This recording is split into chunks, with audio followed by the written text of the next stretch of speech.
أعوذ بالله السميع العليم من الشيطان الرجيم. بسم الله الرحمن الرحيم. الحمد لله رب العالمين.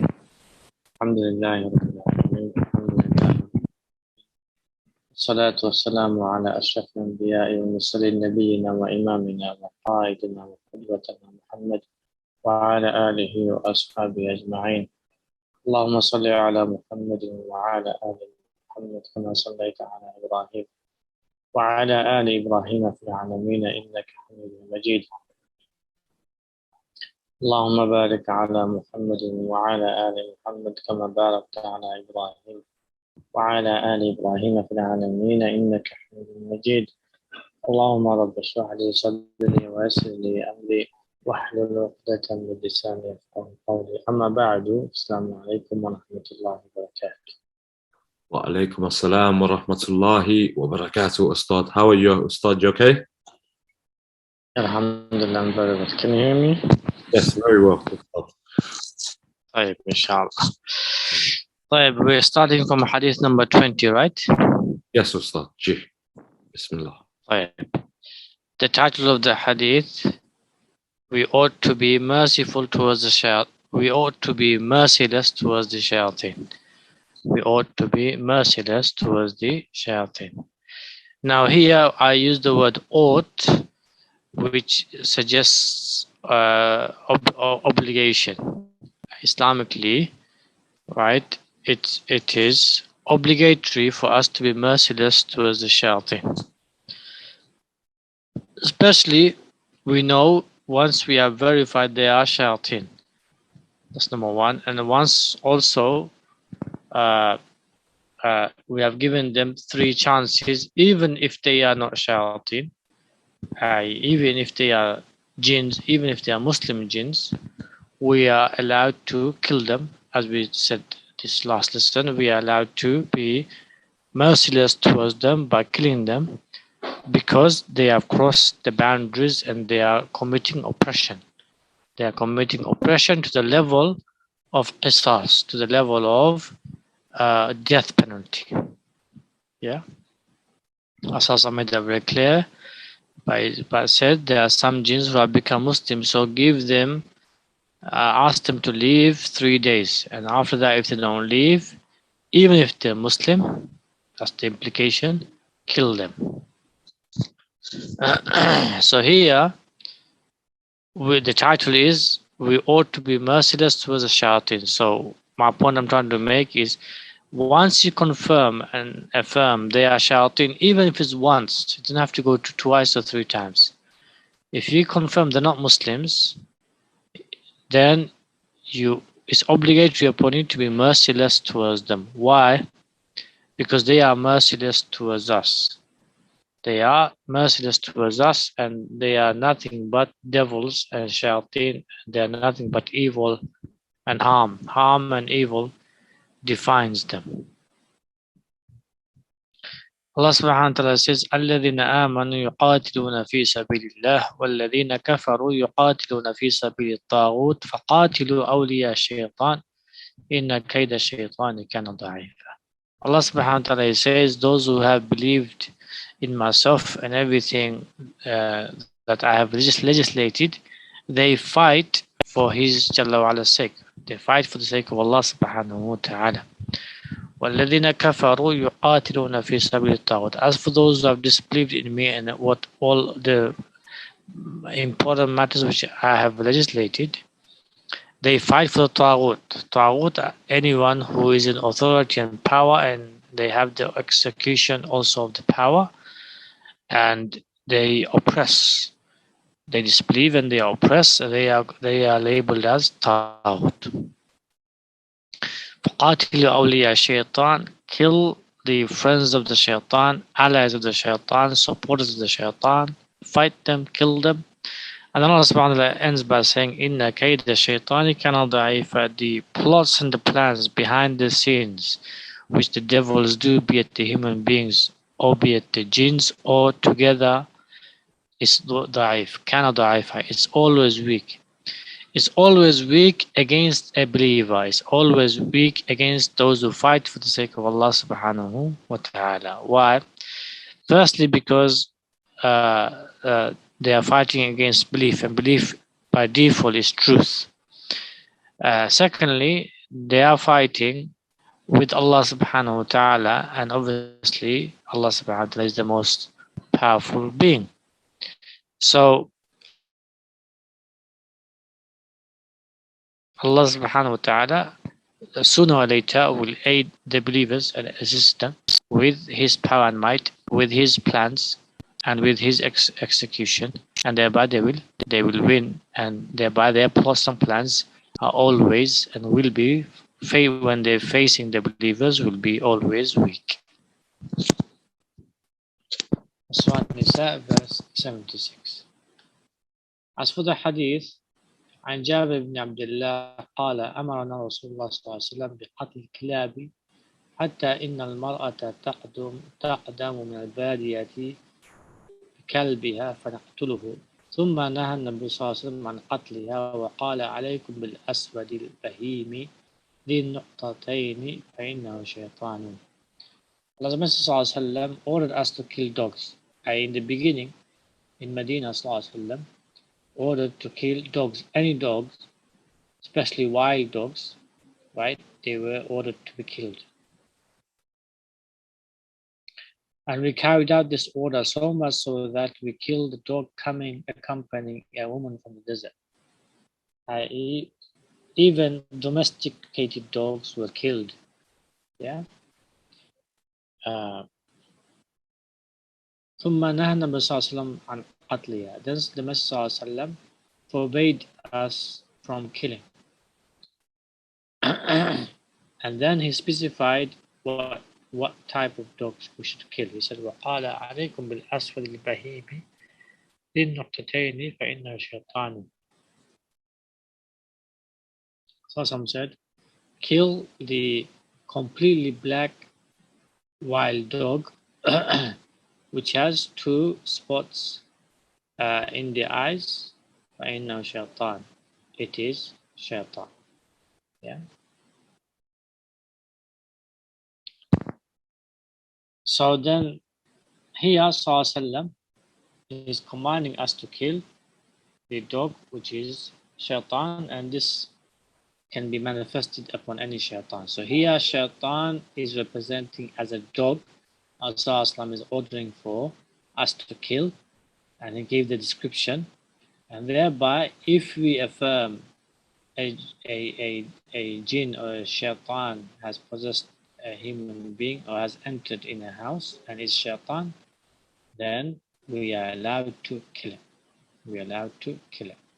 And here, even though it's shaitan, some command us to kill it. That means when they come in the form of the physical form or physical realm of the human beings, we have the abilities to kill them either by recitation or either by our weapons, physical weapons, just like killing an animal. Points of benefit. Wild dogs and predatory animals, if they appear in dreams in a frightening manner, they then imply that there is a jinn with him or the household. Yeah, especially if the dreams come often. So a person dreams them often, even if they are harmless, even if they do not harm you, but you see a lot of those lions, tigers, um, weird animals like that, but predatory animals, even if they are not harming you, they are around you, you see them often, that's a sign there is sihr and there is shayateen involved. Number 2, if a wild black dog with 2 dots upon its forehead is seen in a dream, then it is shaitan that is bothering him. Okay, 2 dots is some scholars said in the eyes, some scholars said on the forehead. Yani, as long as there's 2 dots, then these are shayateen, be it in the eyes or be it in the forehead. If black predatory animals are seen like a black snake, they are also shayateen. This is from reality. Reality, the poisonous snakes are usually black. So if you see snakes in the dream, then they are shayateen. Humans are capable of killing shayateen once they enter our physical material realm. Number 5, humans, Muslims, and Rafids ought to be merciless towards the shayateen once it is determined that they are shayateen, as we mentioned before. So the only time you ask them to leave 3 times if they are Muslim. However, if they are not Muslim and you've confirmed that they are shayateen, then you be merciless towards them. You be merciless towards them. You be ruthless towards them because they are nothing but evil.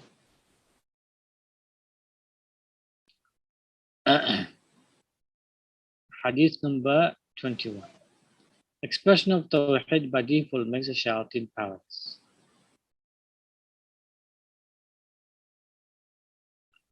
وَأَنَّا ظَنَنَّا أَن لَّن نُعْجِزَ اللَّهَ فِي الْأَرْضِ وَلَن نُعْجِزَهُ هَرَبًا.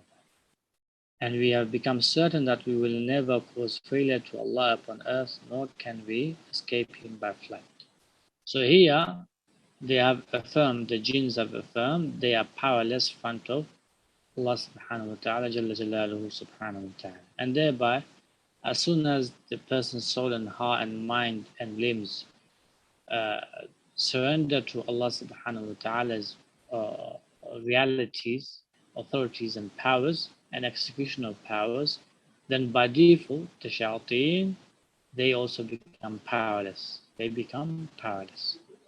Whatever power they have, whatever hold they have upon you, they become weak and they become powerless.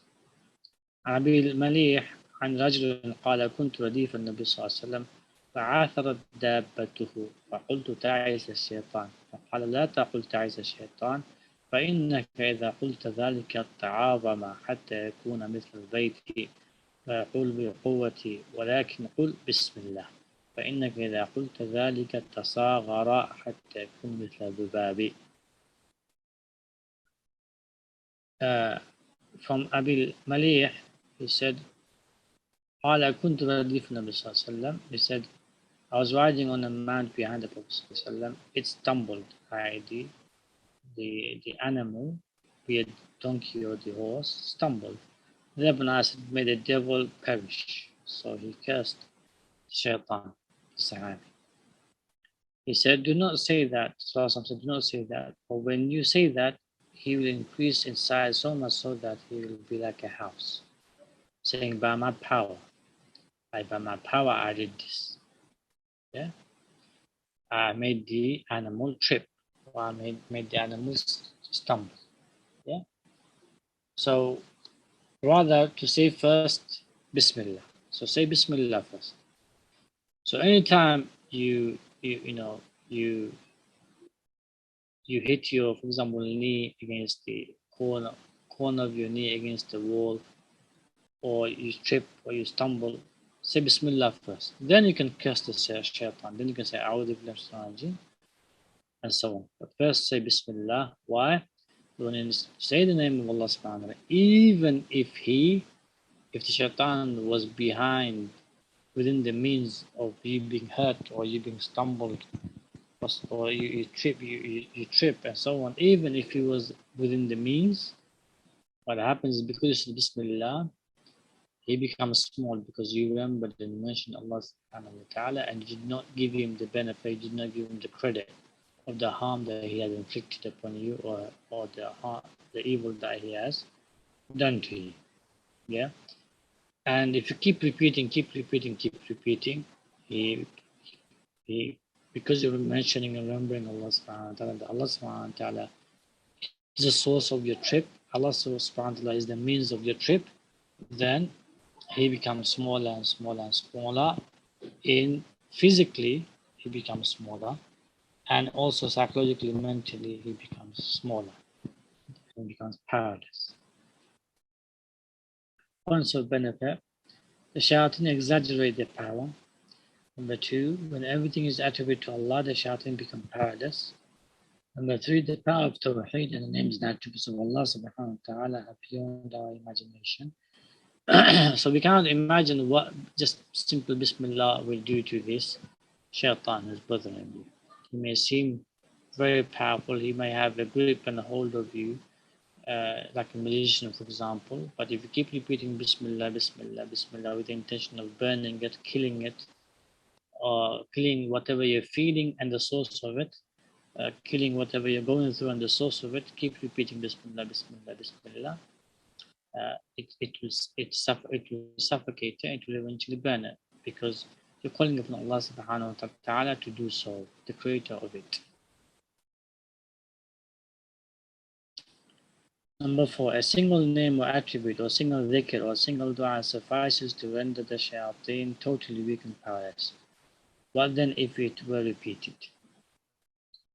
Number 5, repetition of the names or attributes of Allah subhanahu wa ta'ala or authentic dhikr or dua can kill the shayateen.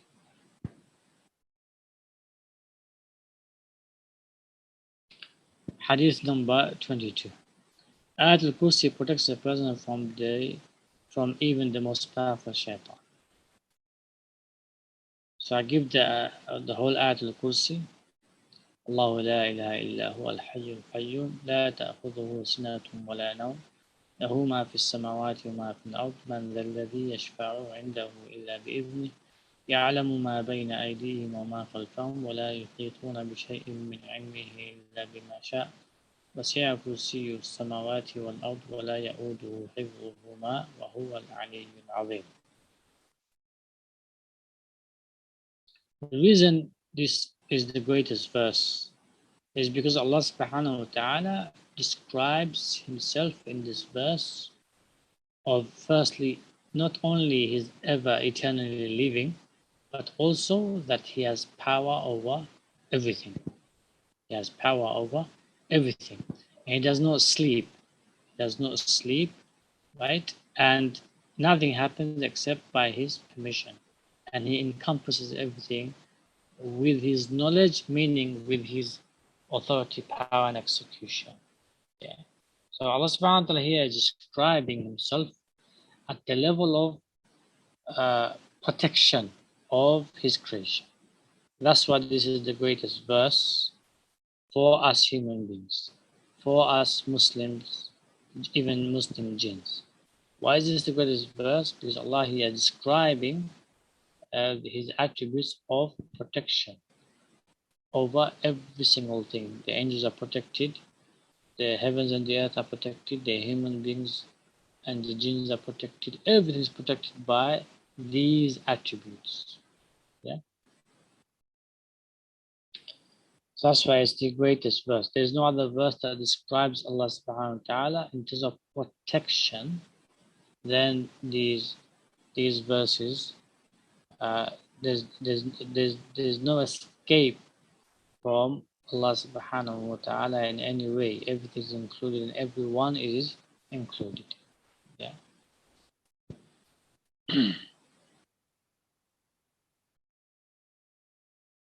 So I'll give you one example just to understand. So for example, the devils, they sleep.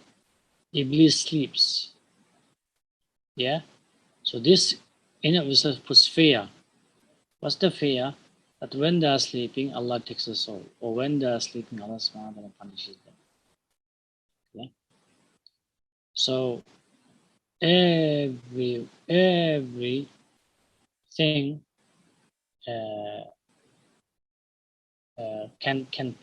can be punished and perish by the will and the authority and the might and the power and the execution of Allah subhanahu wa ta'ala at any moment.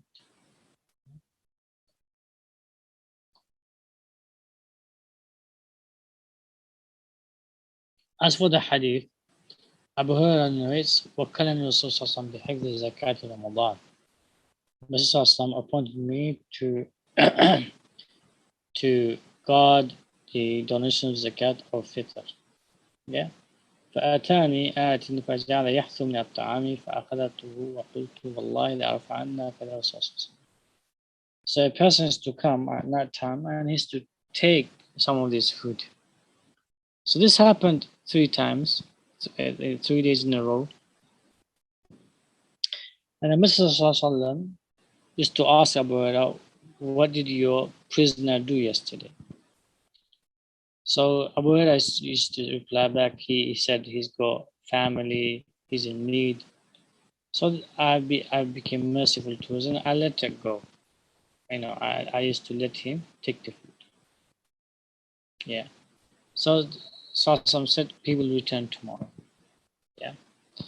So on the third time, Abu Hurairah said, I am going to take it to Mr. in order for Allah to take into account. So then he said, look, I will teach you something. If you let me go, I will teach you something.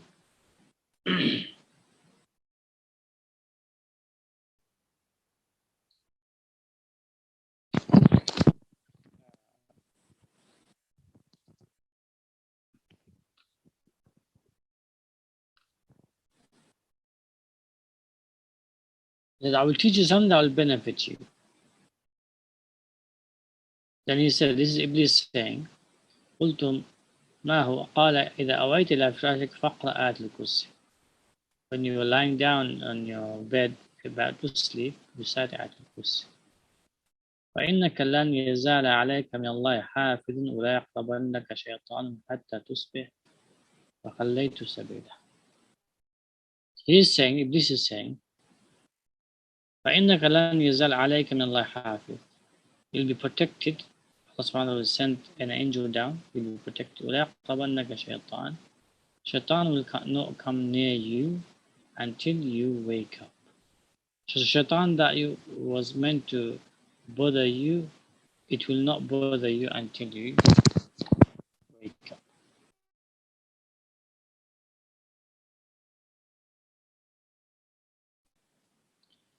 So then he let him go.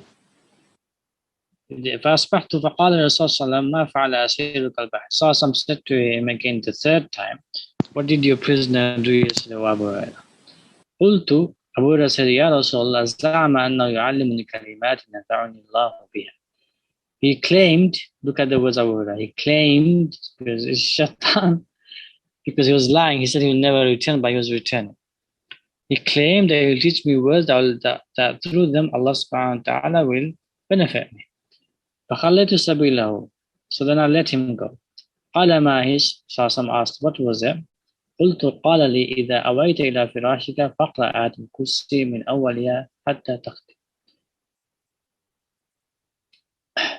So he said to me, when I'm lying down on my bed for me to go to sleep, فاقرأ آية الكرسي, ساعة الكرسي from beginning to its end. وقال لن يزال عليك من الله حافظا. Allah subhanahu wa ta'ala will send a hafiz, a protector over you. ولا يقربنك شيطان حتى تصبح. No shaitan will come near you until you wake up. وكانوا أحرص شيء على الخير فقال النبي صلى الله عليه وسلم أما إنه قد صدق وهو كذوب. تعلم من تقاتل منذ ثلاثة ليال يا أبا هريرة. قال لا. قال ذاك شيطان. So وكانوا أحرص شيء على الخير. So here Abu is describing how the Sahaba whenever they used to hear something, is to implement it straight away. Then some said to Abu Huraira, he spoke the truth even though he's a liar. He spoke the truth to you even though he's a liar. Then some said, do you know who you were speaking to these 3 days? Abu Huraira said no. Some said, that is shaitan. And that is shaitan. Either that is a general shaitan or either it was Iblis himself.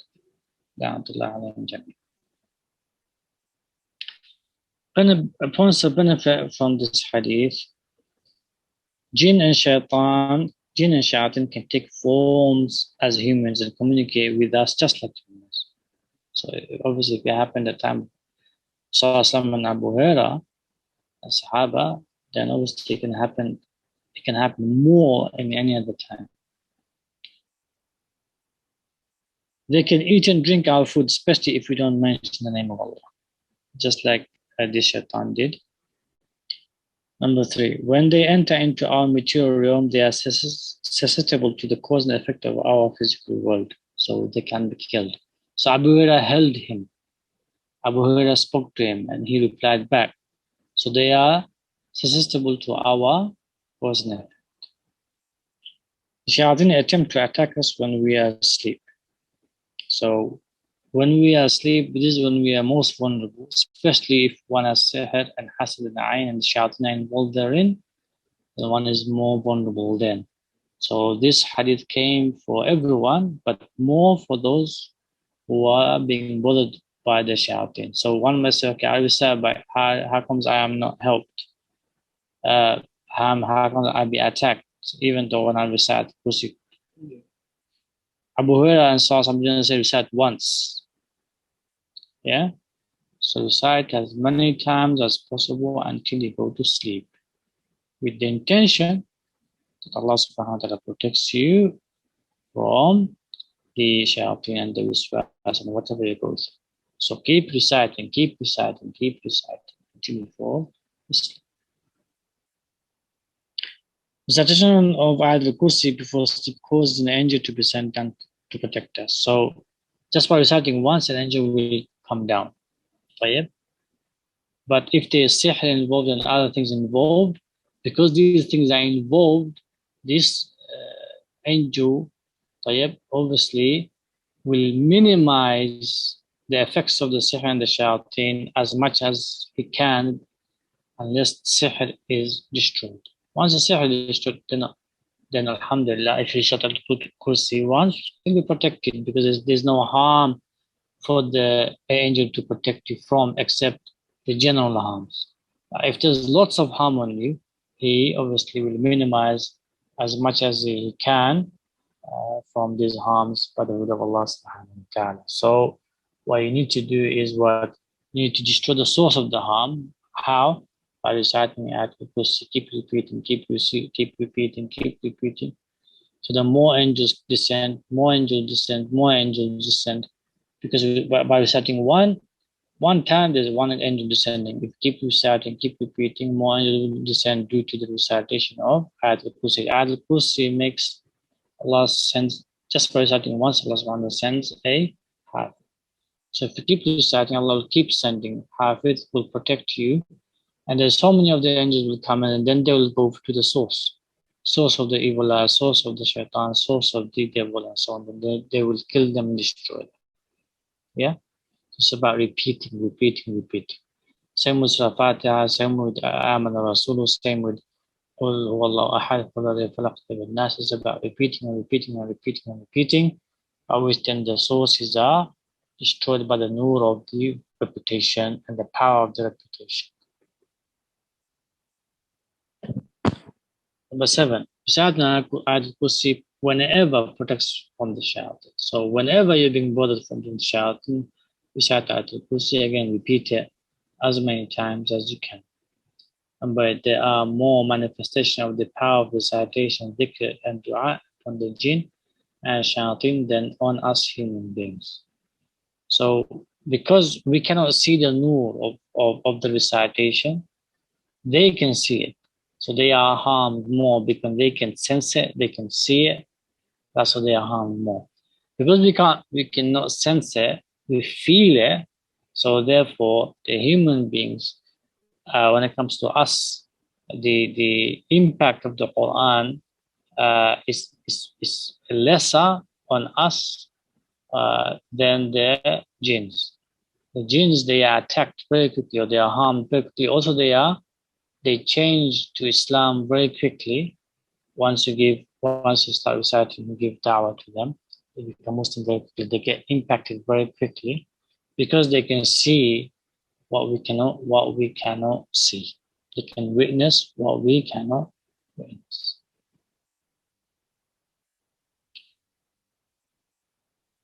If one is inflicted with sihr or evil eye or shayateen, then the constant repeat recitation of Ayatul Kursi will weaken them and eventually can destroy and kill them. And even can destroy the source of the evil eye and jinn-possession and the sihr. Because angels will be descending in many forms. Hadith number 23.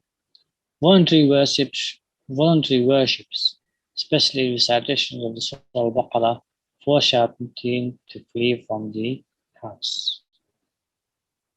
The verse, Allah subhanahu wa ta'ala, He says, وَإِذْ صَرَفْنَا إِلَيْكَ نَفَرٌ مِنَ الْجِنِّ يَسْتَمِعُونَ الْقُرْآنَ فَلَمَّا حَضَرُوهُ قَالُوا أَنصِتُوا فَلَمَّا قُضِيَ وَلَّوْا إِلَىٰ قَوْمٍ مُنذِرِينَ قالوا يا قومنا إنا سمعنا كتابا أنزل من بعد موسى مصدقا لما بين يديه يهدي إلى الحق وإلى طريق مستقيم يا قومنا أجيبوا داعي الله وآمنوا به يغفر لكم من ذنوبكم ويجركم من عذاب أليم ومن لا يجيب داعي الله فليس بمعجز في الأرض وليس له من دونه أولياء أولئك في ضلال مبين.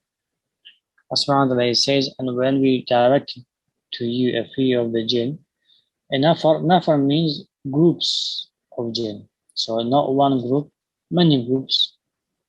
They had. So here you can see that each of these groups they have leaders. Yesterday they came. Why did they come? Because they saw that the general evil in the world has lessened, and whatever evil they are committing, the impact of it is less. They find there's blockages, they find there's barriers, they find this impact is less, and so on. So they went searching for the cause and the reason behind it, and they found it was the Quran. So the Quran was being recited in Mecca. This incident was in Mecca. The Quran is being recited in Mecca, and the impact of the recitation of the Quran of Muhammad was taking place upon the whole entire universe. Yeah, that's how much power, obviously, the revelation of Allah subhanahu wa ta'ala has. So, and they attended and they said, listen quietly, listen carefully. What this might be it. This might be the source of barriers or of extinction of our power and weakening us. Yeah, so this might be the source. So remain quiet. So once the recitation was complete, by Prophet finished, they returned. When they returned, what does that mean? They return back to the people, that means they have tribes, that means they have leaders, that means they have civilizations, that means they have society and so forth and so on. Warning them. What does that mean? That means they became Muslim. As I said before, the Quran influences them more because they can see the nur. They can see the nur that emulates from the recite. And then said, قالوا يا قومنا إنا سمعنا كتابا أنزل من بعد موسى. So this was revealed after Musa. We have believed therein. Why we have believed therein? يهدي الحق, because it speaks the truth. It guides the truth, and it guides to the straight path. Meaning, it cleanses you, purifies you. It wants for you to perform good, and that shows that the jinns, the vast majority of the jinns are not shayateen. They are shayateen and they are jinns, but the vast majority is shayateen. The vast majority of the jinns are normal jinns. They are open to da'wah. They are open to da'wah. They are open to become Muslims and embrace Islam. And it shows they are fitrah, just like us. They have an intellect, just like us. يا قومنا أجيبوا داعي الله وآمنوا به يغفر لكم من ذنوبكم ويجركم من عذاب أليم. So here they are saying that believing the caller to Allah subhanahu wa ta'ala, i.e. Muhammad sallallahu, or anyone who calls on Muhammad sallallahu behalf, وآمنوا به, and believe in him and what he has brought, Allah subhanahu wa ta'ala will forgive you all of your sins. That means they know what they're doing is wrong, and you'll be protected from the severe punishment. So here is simple da'wah to any jinn. This is the simple da'wah I give to them. Allah subhanahu wa ta'ala will forgive all of your sins, and he will protect you from severe punishment. Yeah. And if you don't believe in Allah subhanahu wa ta'ala and you die upon this kufr and this shirk and this oppression, then no one will be able to protect you, not even Iblis, and there's no one for you to blame except yourself, and you will be in severe punishment. you will have to go through severe punishment for eternity. Simple dawah yet is effective.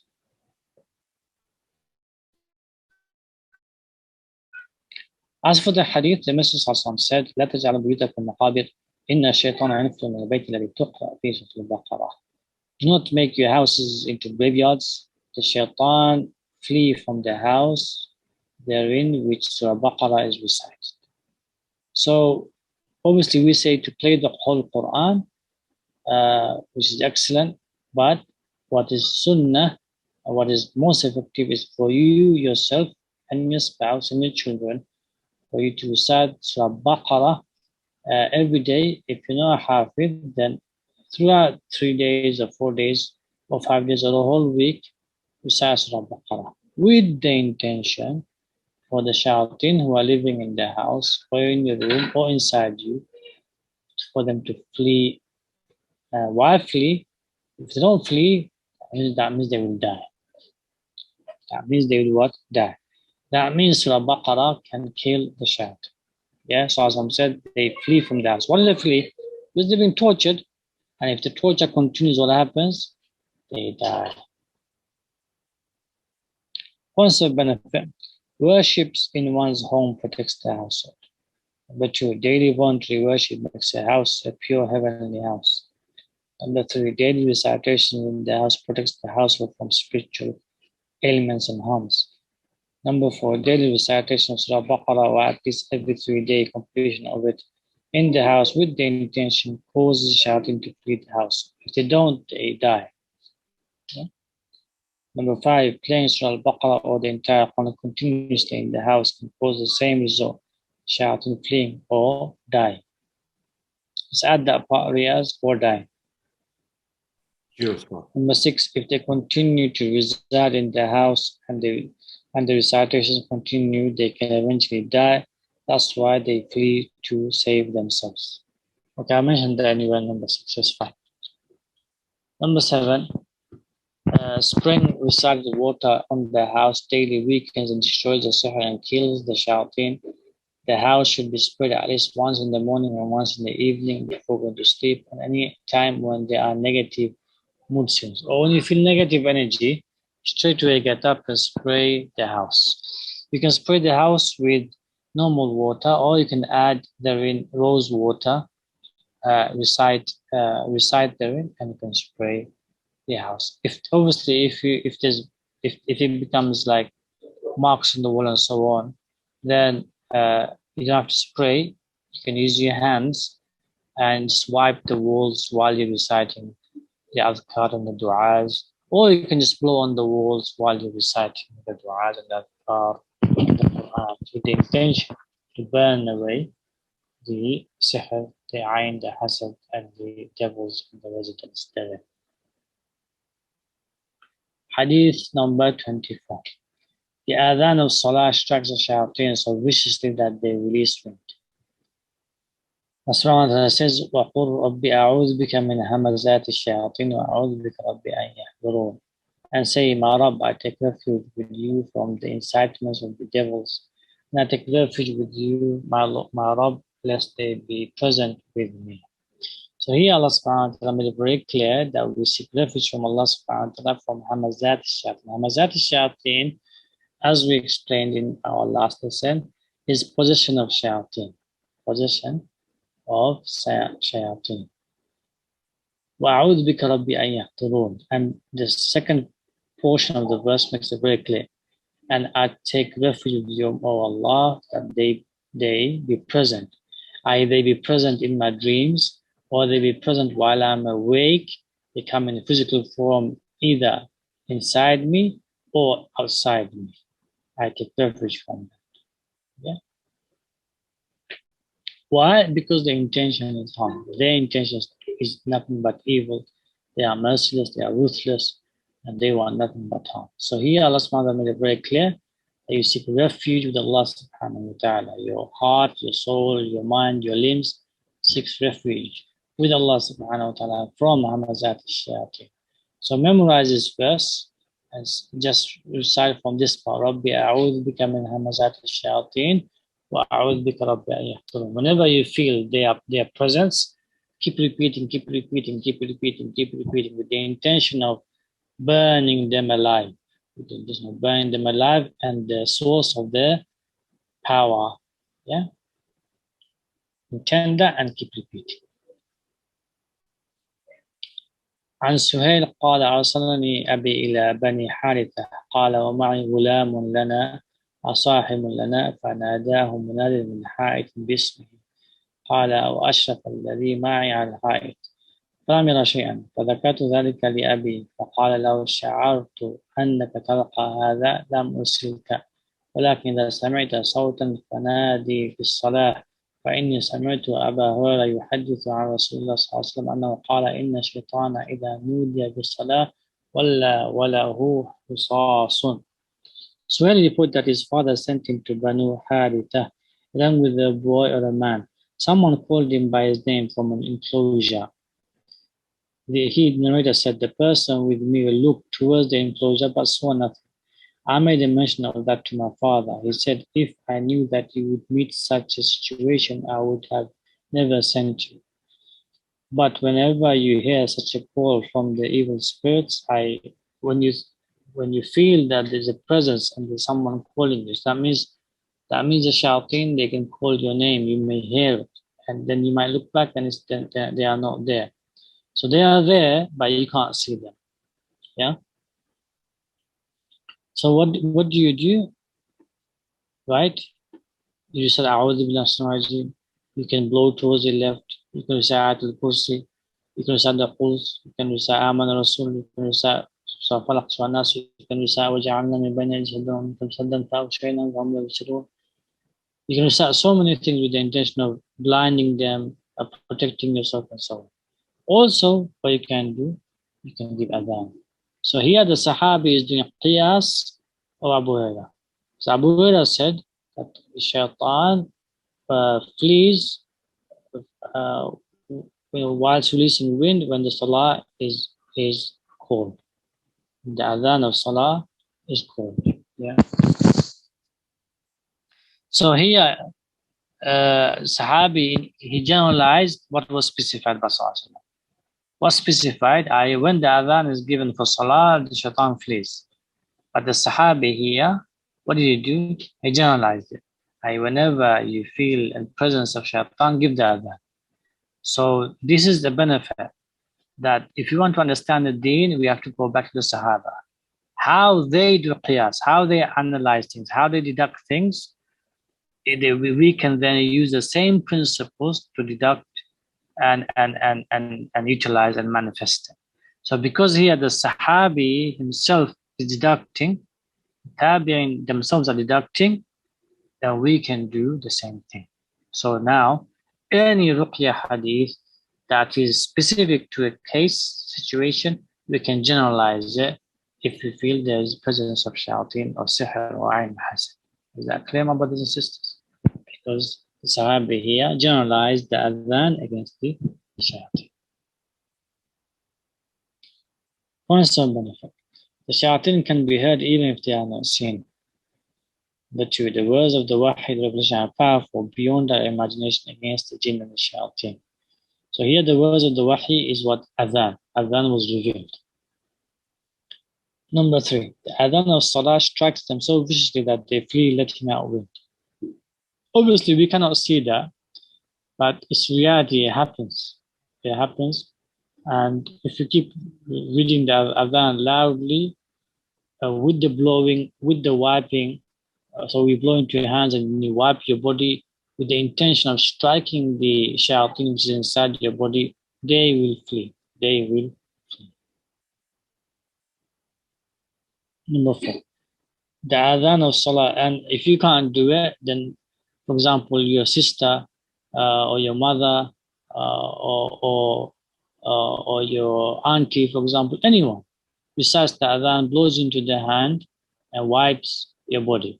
Yeah. So if you are unable to recite the adhan, you're finding it difficult, or the possession is severe, your auntie or your sister or anyone, your mother, recites it, blows into your hand, makes your hand wipe the body with the intention of striking the devils, or they blow into their hands and wipes your body with the intention of striking the devils. Number 4, the Adhan of Salah, when repeated again and again upon them with the intention of striking them, eventually can kill them. Eventually can kill them. So any ruqya against the devils, if repeated, then it goes to the source of the matter, because like any battle, like any fights, when you're continually fighting, you will sooner or later you will be wounded or you'll wound them, right? Eventually, by keep wounding them, yeah, you eventually kill them. Just like in physical reality, that's what happens in the unseen realm, or the realm that we can't see. Same thing happens. By you fighting them, by you repeatedly striking them, you are wounding them, and by you repeatedly wounding them, you eventually gonna kill them.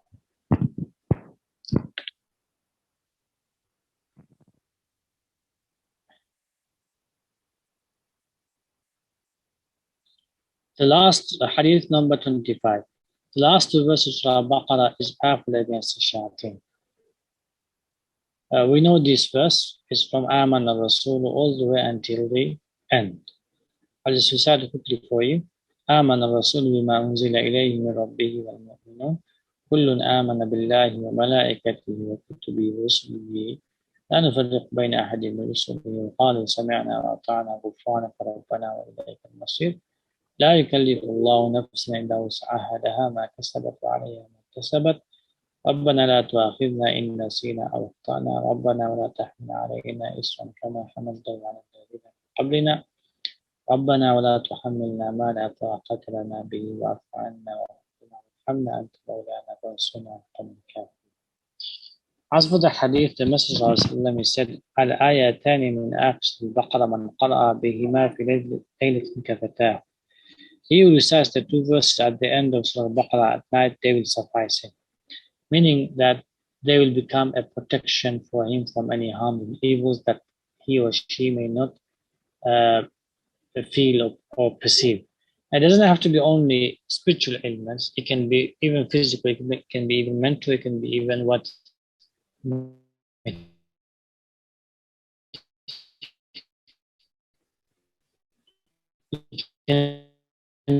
be even physical, meaning there could be a robber, there could be enemy that's trying to attack and assassinate and so on, yeah, or take possession of your car or scratch your car and so on. All of this that night, whatever harm that was decreed by Allah subhanahu wa ta'ala, that decree will be elevated by reciting Amana Rasulu, that two verses of Surah Al-Baqarah. Now, subhanallah, you might think, what's the connection between these two verses and protection? It doesn't have to make sense. Because Allah subhanahu wa ta'ala said so, because Rasul said so, that suffices for us. But if you dig deep, you'll find that in these two verses, the slave is simply, the worshipper simply is acknowledging the reality of his belief and acknowledging the reality of his weakness and his inability to worship Allah subhanahu wa ta'ala as Allah subhanahu wa ta'ala deserves. So it shows, firstly, he's affirming his belief. Secondly, he is affirming that he is unable to worship Allah subhanahu wa ta'ala as Allah subhanahu wa ta'ala is ought to be worshipped, and unable to be grateful as he ought to be grateful. He's asking for forgiveness. So it shows the relationship between the master and the slave, the master and the worshipper. Yeah. So there's no one in between. There's no one in between. And because of that, if anything is about to harm or is trying to harm, Allah is the master, is there to protect. Allah is the master, is there to protect that slave of his. Yeah. So that's the beauty of these verses, because these verses simply affirming the belief of the slave and the reality of the master of the slave.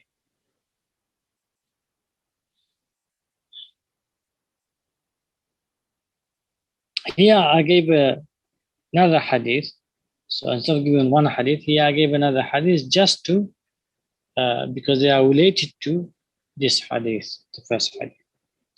إن الله كتب كتابا قبل أن يخلق السماوات والأرض بألفي عام أنزل منه آيتين ختم بهما سورة البقرة ولا يقرآن بدار ثلاث ليال فيقربهما شيطان. Allah wrote in a book 2,000 years before He created the heavens and the earth. So 2,000 years before He created the heavens and the earth. And He sent down two verses from it to end Surah Al-Baqarah with. So in this book, Allah wrote, only Allah knows what He wrote. But from that book, Allah subhanahu wa ta'ala sent two verses to complete Surah Baqarah. Revealed these two verses. And then what's the benefit of Sallallahu telling us this information? He said, if they are resided for 3 nights in their home, no devil should come near it. So Surah Baqarah is one, and then reciting this. If you can't recite Surah Baqarah, all of it, just memorize these two verses. Aman and Surah.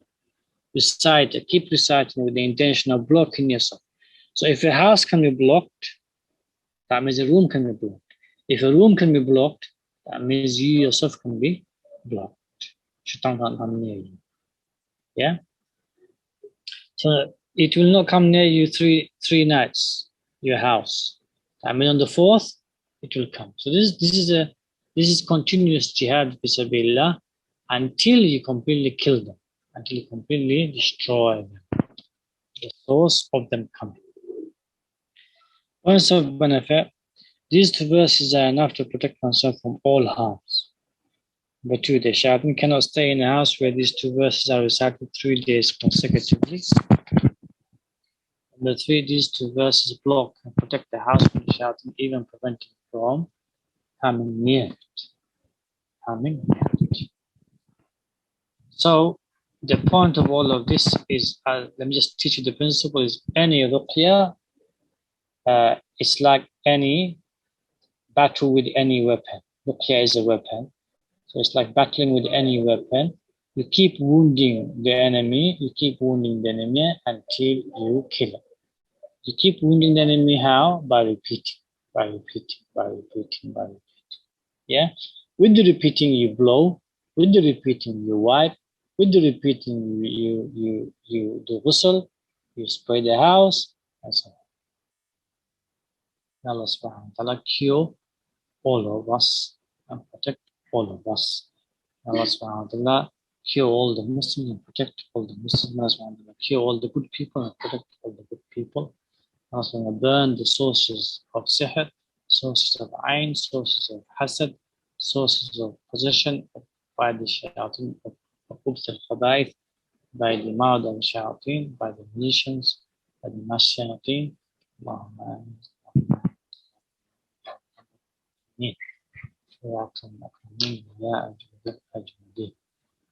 I'll take the question, inshallah.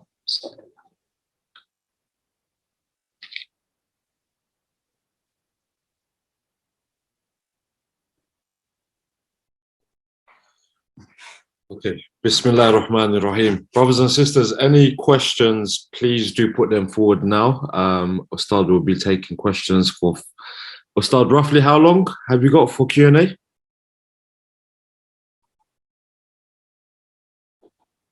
Okay, we'll give it 10 to 15 minutes, inshallah.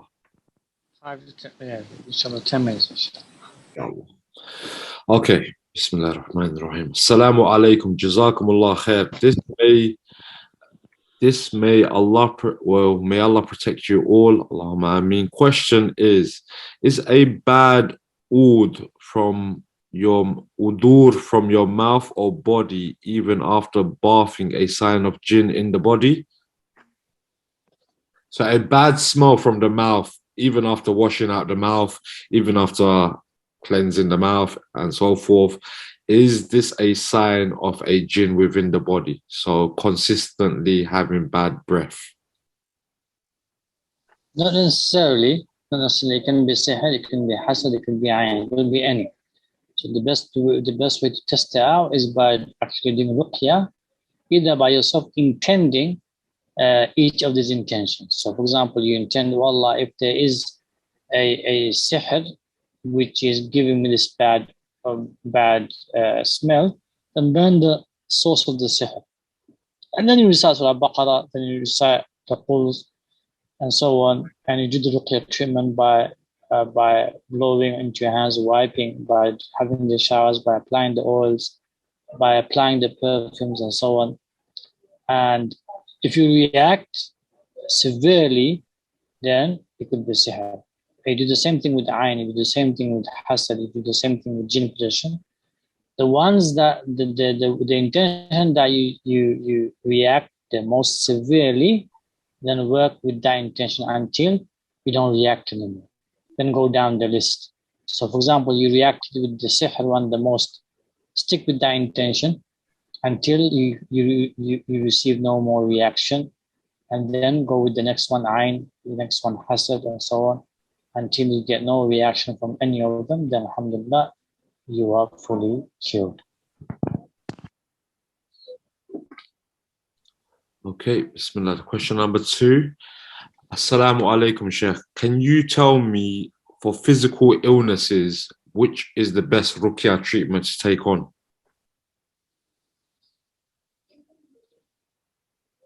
For physical black seeds. If you're going to have black seeds, have black seeds with the intention. The intention is key. So with the intention that Sallallahu said, this is cure for everything except death. So the secret of this black seed is not the black seed in of itself. The secret of this black seed is the belief in of itself that this Sallallahu and Allah subhanahu wa ta'ala revealed this information to us, that this black seed is a means to cure everything except death. So once you have the black seed with the belief that this is a means to cure of my illness, all other illnesses, then the belief does the work and not the actual black seed. Yeah, is that clear?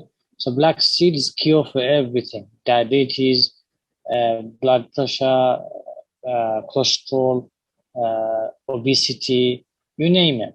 Black seed is the cure. So the secret is the belief in of itself and not that from black seed.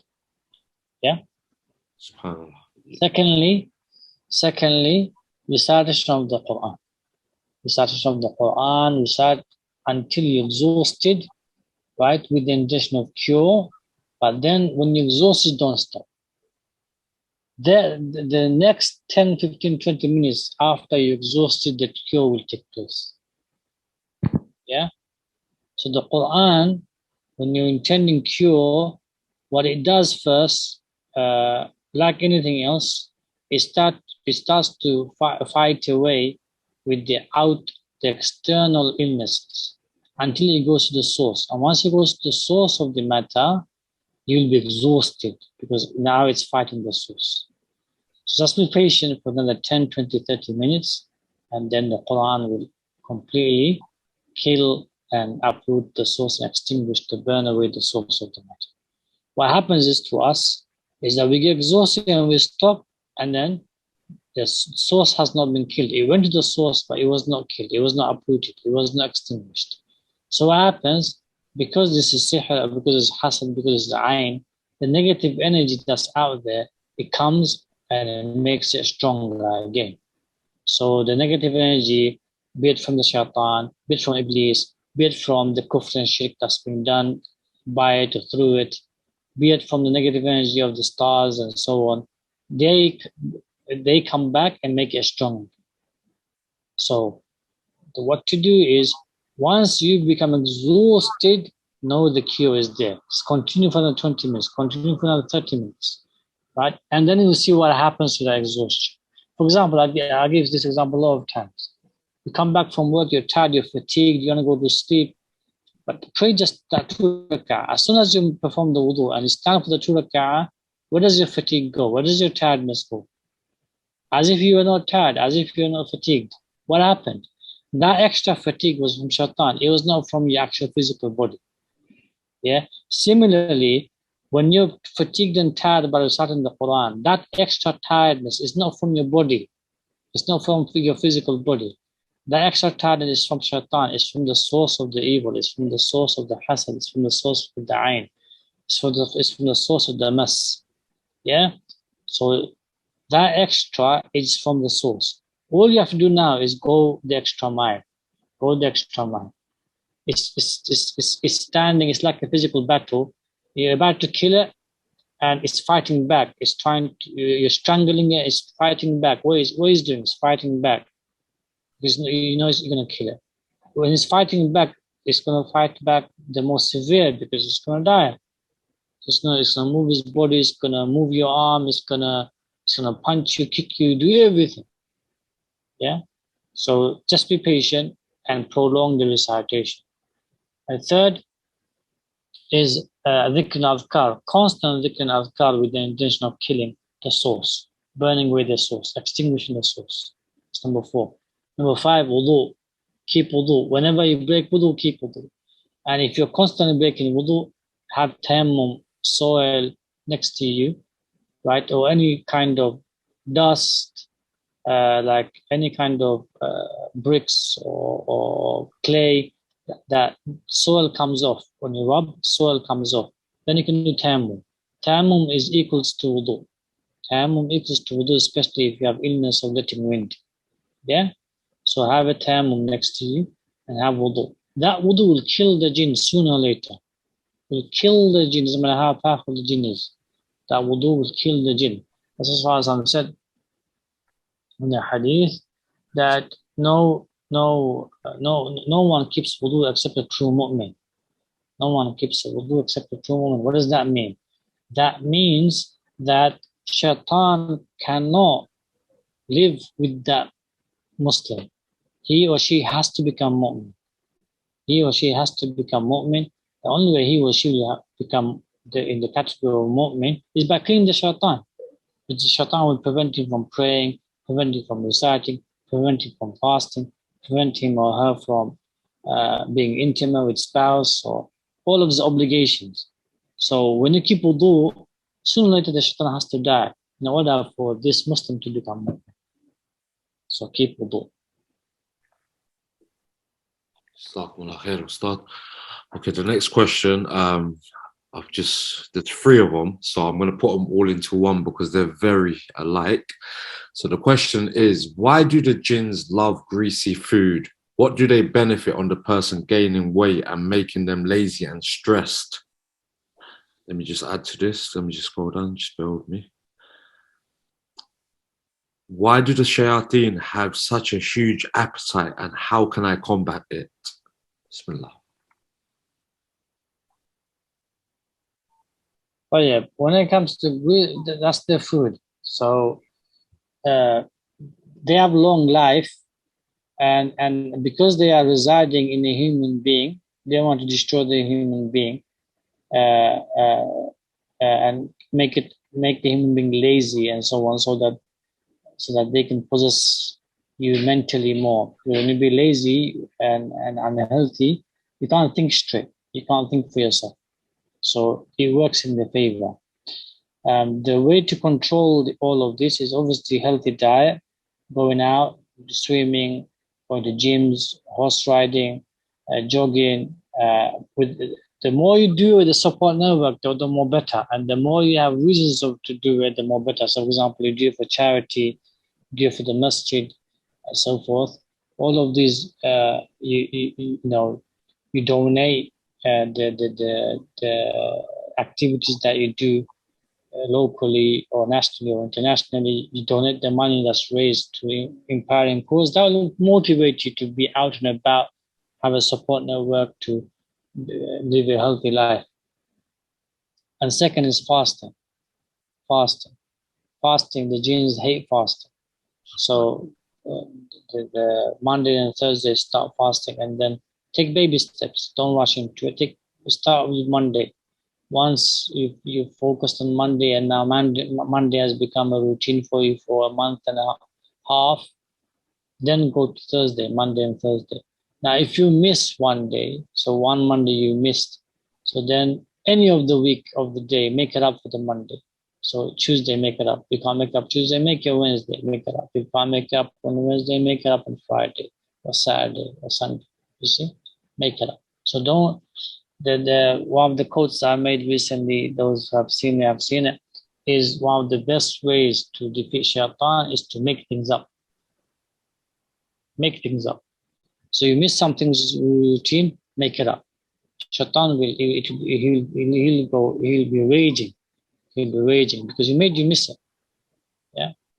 But if you make it up, and if you keep making it up, he'll be in rage. And the other thing is repentance, and then following up with good deeds.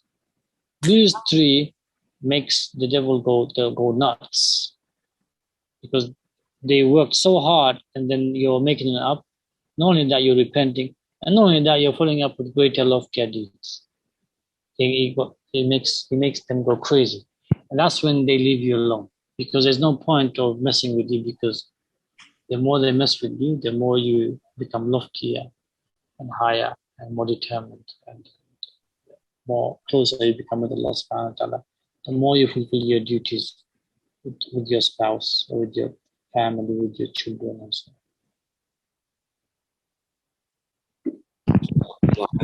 Ustad, how many more questions would you like to take? There's quite a few. We'll stop here, inshallah. Questions. Keep them saved somewhere. Yeah, I'll save them for next week, inshallah. Ustad, there's one very important one I think that you can just deliver for 1 minute, please, if you don't mind. Bismillah, go ahead. Bismillah. Can you tell me within a quick brief, what are the signs of sihr done within a marriage for a breakdown to go towards divorce? Any quick brief signs for the person asking? So the question is, sign affected by sihr in marriage and breakdown to divorce. Bismillah. Firstly, you don't feel anything towards your spouse. You feel a barrier in your heart towards your spouse. So even though you know you love her, you love him, but there's like a veil over that love. You don't feel anything. It's like there's nothingness. It's emptiness. The second sign is you don't look at her or him as much. So even though they're next to you, if someone has to ask you, describe them today, how they look, i.e. their face, you'd find it difficult to describe their face. You'd find it hard to describe how they look today. Yeah, because you're not looking at them. You're talking to them, but you're not looking at them. You're looking away from them. And even if you do look at them, you look at them with anger and rage and frustration and moodiness and so on. These are the two signs. The third sign is that any excuse for you to find to argue with her or bring up the past or argue of the past or argue with him, any excuse, you want to make it big, you want to make it huge. You want to take it to the level of cursing her or cursing him, swearing at him or swearing at her.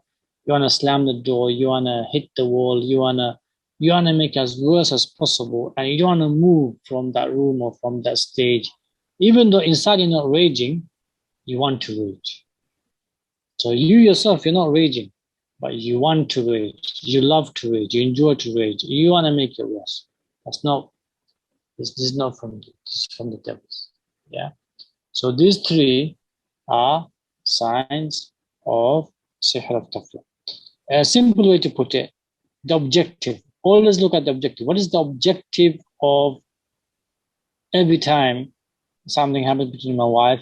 What is the objective I am looking for? What is the objective she is looking for?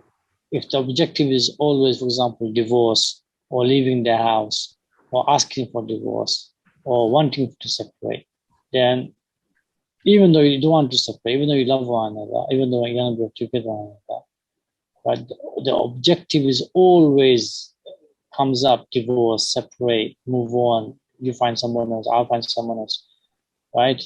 Then that's a sign of sihr. Objective makes the source clear.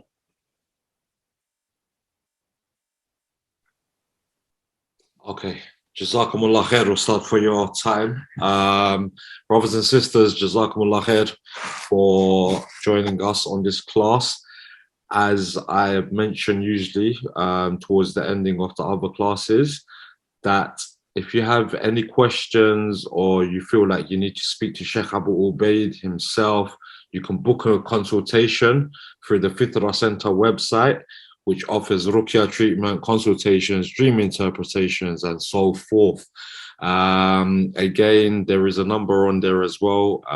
If you have any questions, such as if you have problems booking an appointment, and so forth, inshallah. May Allah subhanahu wa ta'ala bless you all, keep you all blessed and happy wherever you are. Allahumma ameen. May Allah subhanahu wa ta'ala rectify all of your affairs and protect you all from the evils of this dunya and the akhirah.